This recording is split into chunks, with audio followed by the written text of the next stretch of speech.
This week on the podcast, we are talking about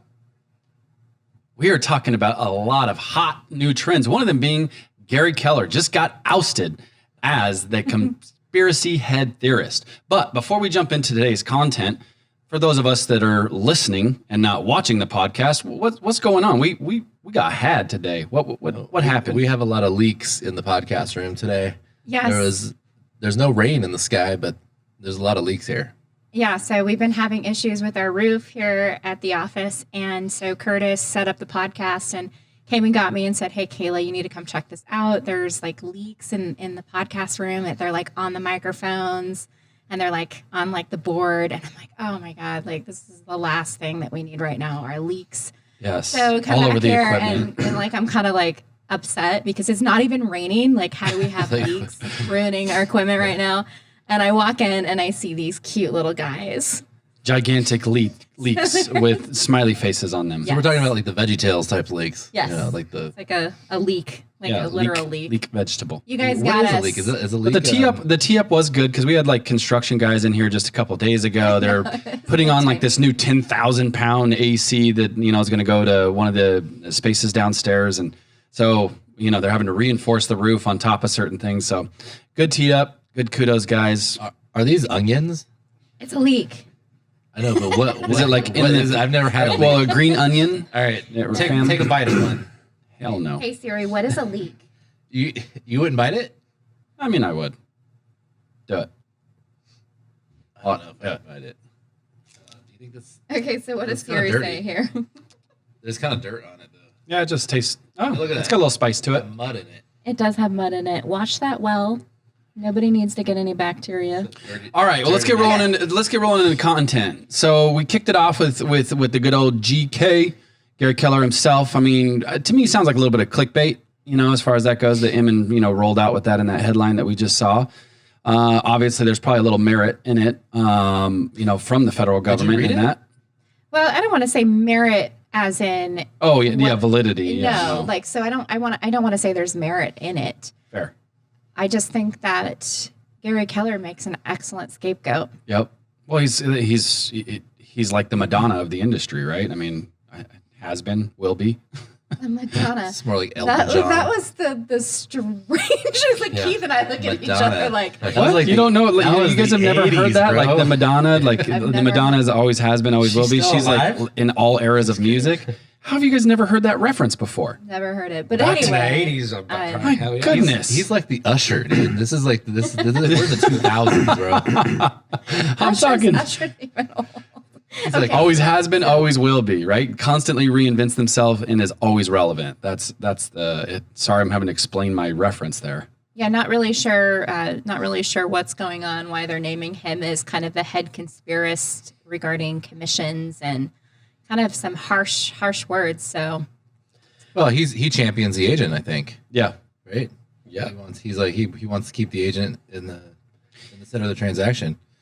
Well, and there's And- if we get into it, right? There's so much in the KW model, right? It's because that's all build your own business within a business, basically type model.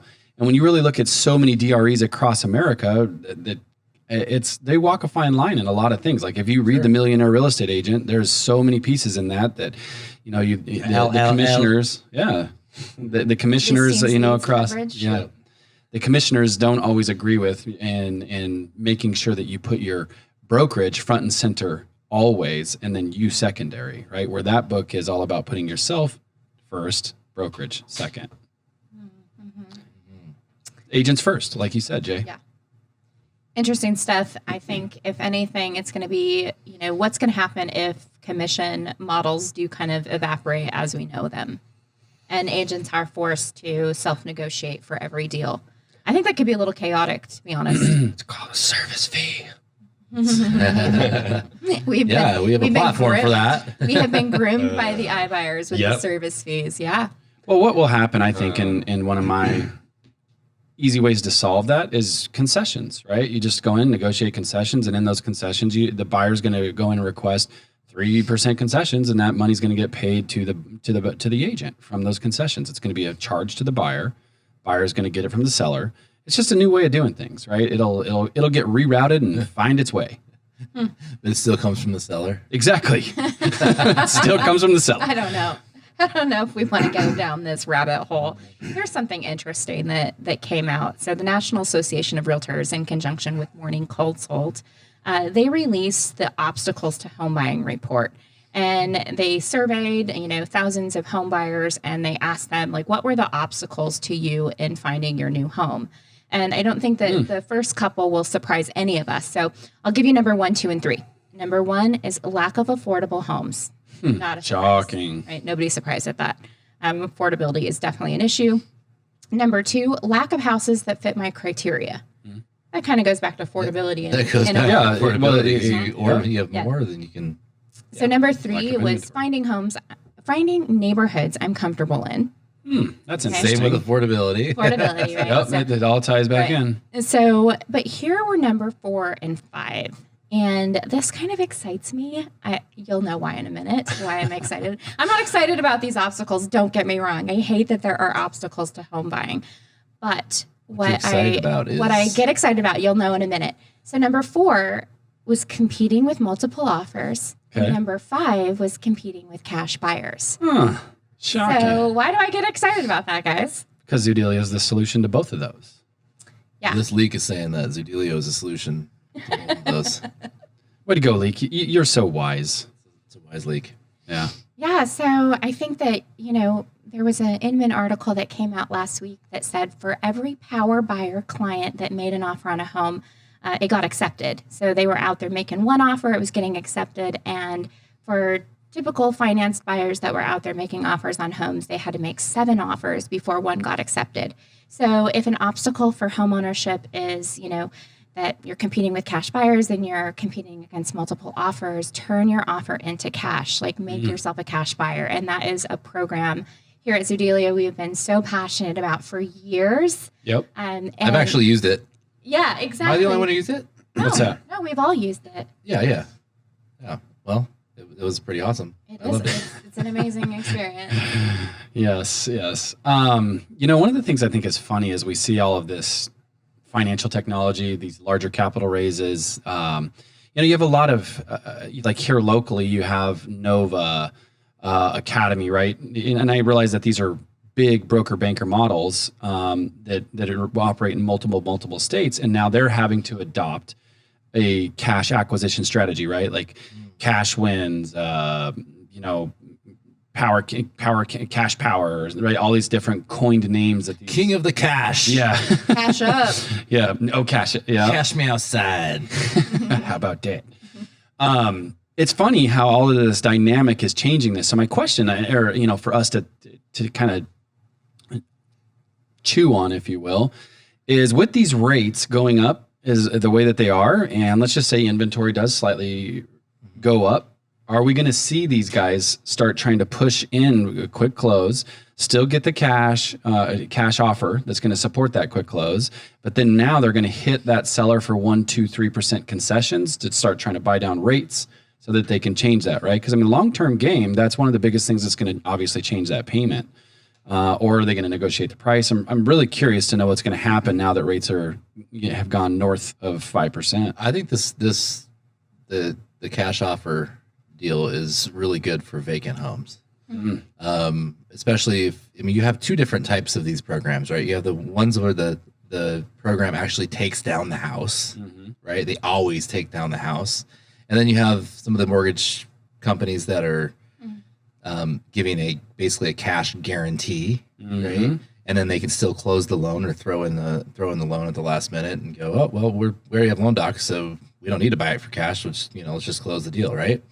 But I think if you the last one we just did, or I just did in Mesa, it was a vacant house, it was a flip, and we could close in 10 days.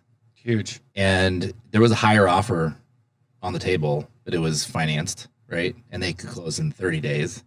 But they asked us, well, would you come up and close in 10 days? Sure. Yeah, we did it. So we got that opportunity because we could close in 10 days because we're huge. The offers were pretty close to each other. Mine was a little bit less, but and they did have us go up, but we got that opportunity last, right? And so I think it's gonna be huge with vacant houses. Yeah. Because most people don't want to leave in 10 days, right? They get an offer on their house, be like, wait a minute, I don't want to leave in 10 days. But if it's a vacant house and no one living there, and you get somebody that can close in 10 days cash, that's pretty sweet. Well, and let's go for that one. What are the stats? Isn't it like, if memory serves me, I'm not sure on this. Anybody fact check me on this? Isn't it that 20% of the houses that are sold are vacant? Right, so I mean that's a pretty big pool, is what I'm getting at. Where that would be a pretty tremendous opportunity in that circumstance. I have no idea what the data is on. I'm not sure. Vacant listings. For some reason I seem to think that's what it probably was. Not many right now, I would imagine, unless they're they're investment properties. Mm-hmm. Yeah, I mean vacancies are just all-time lows, regardless of what type of product it is. So that would make sense. But yeah, I agree. Vacant homes, this is a no-brainer. And I think just having the certainty for a seller as well, and maybe if there was some sort of post-possession worked out as well, but I think that sellers want that certainty that they're going to close on their home. It gives them that peace of mind to move on to the next place, knowing that it's done, they have their proceeds, they don't have to worry about it anymore.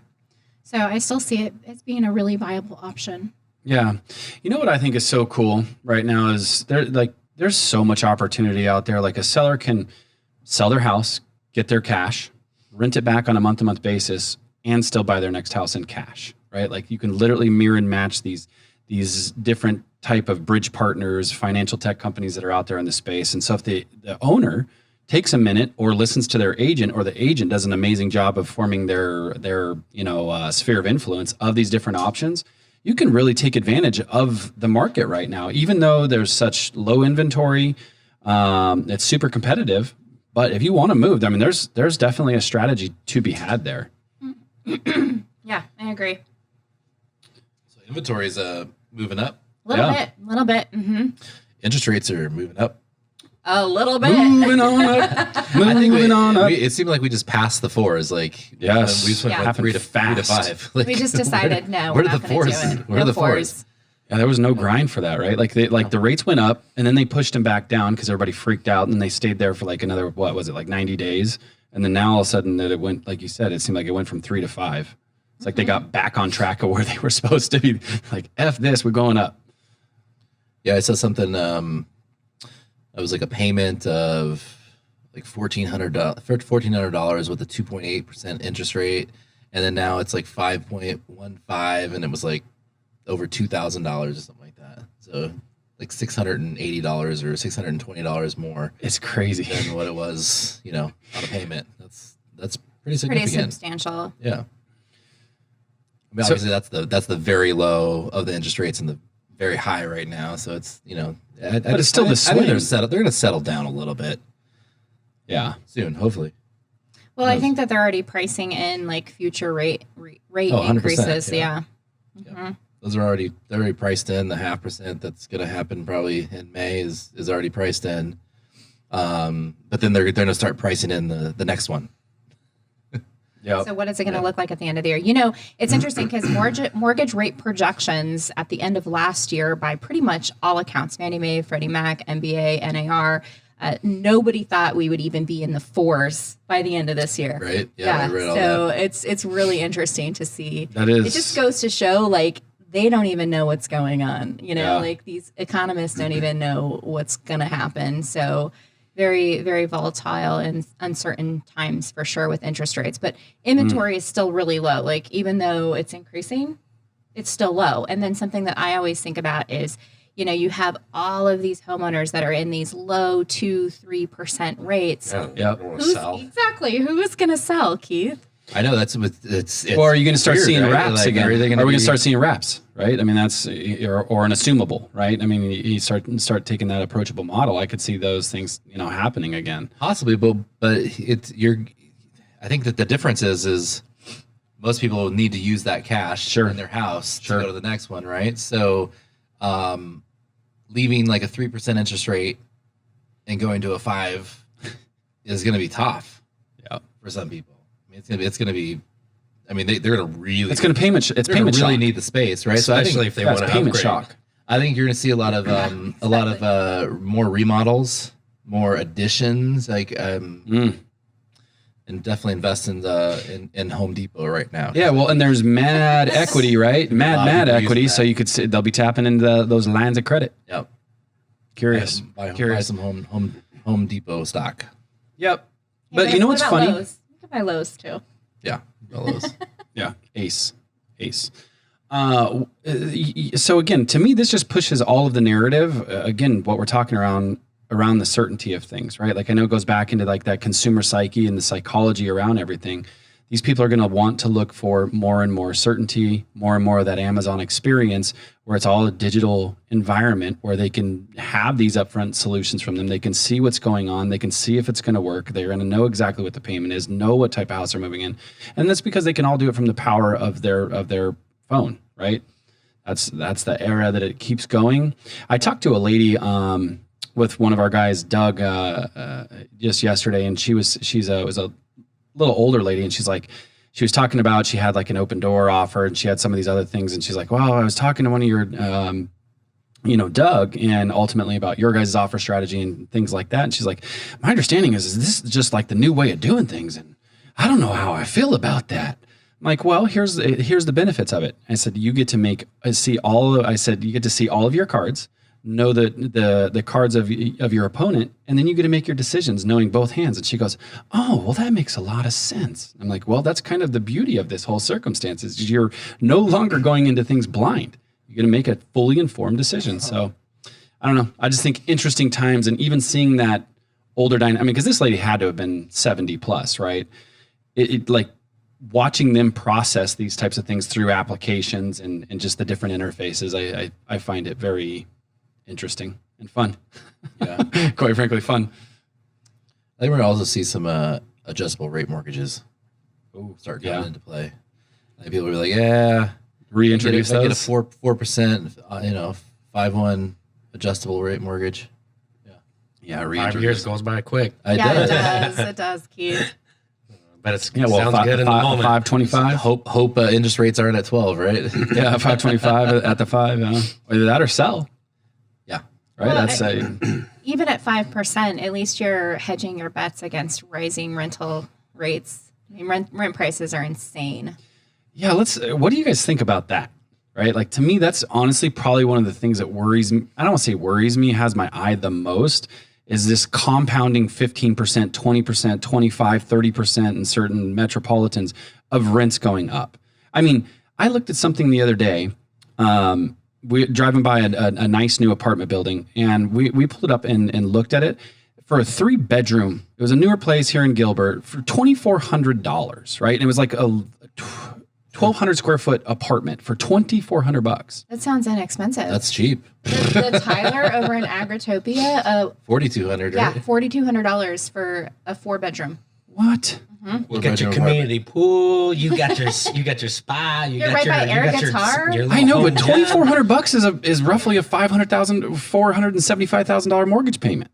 Yeah, but you don't have landscaping And it includes your water and your sewer. So yeah, I mean, I'll give it And there's insurance, right? and garbage collection. Okay, $100, $200. Right? I mean, I get it that there's some benefits there. I just, again, I guess it's me dating myself in the industry where, once upon a time, we're so used to those smaller, Yes. those lower rental. Yeah, absolutely. You used to be able to get a darn nice house for $2,000 a month. I think there'll be some people that leave the state to go somewhere cheaper. Yep. It's already happening. Yeah. But where can you go? I guess there's still, Texas has a lot of affordable. As I say, this is Louisiana. all the major metropolitans. I know in Tampa, Orlando, rents have gone crazy, right? That was the one that was on 60 Minutes, right? Wasn't it the Tampa, Orlando? Yes. Yeah, Miami had a 58% rental increase in 2 years. Yeah, it's just like, it's bonkers. Insane. Is super bonkers. And part of what's driving that is obviously all of these institutions that are going on, and that's what's, aiding the inventory issues. I don't know about this. Just because they're buying rentals, does that mean it's driving up prices? No, I'm not saying that. I'm saying that when they're buying houses on speculation of rents going up, right? That's why they're going after them so hard. They know that when the properties turn, they're going to drive the cap rates. The rate of return is going to be driven up on that based on the rental markets. Sure, but I don't think that them being in the game is necessarily what's increasing the rental rates. No, not necessarily. No, they own like it's like 2% 2% of all Yep. SFDs that are held as rentals are owned institutionally. That's extremely low. It's expanding quickly. It's like we feel it, right? Yep. And agents that are selling homes that are Well, I could see some of these companies that raise the rents. I mean, they're not emotional about it to where No. I mean, I've noticed that, some people that are just, the mom and pop landlords, they're a little bit less likely to raise rents to people because Right. they have a relationship Yeah. with them, and they're like, They want you to stay and pay. rent there, right? And so Stay they're and like, pay. hey, if I'm going to like boost it up to market right now, they're going to have to leave and I'm going to Hell yeah. do it. I mean, they probably should, or, the people get mad and you feel bad for them. They got kids or whatever.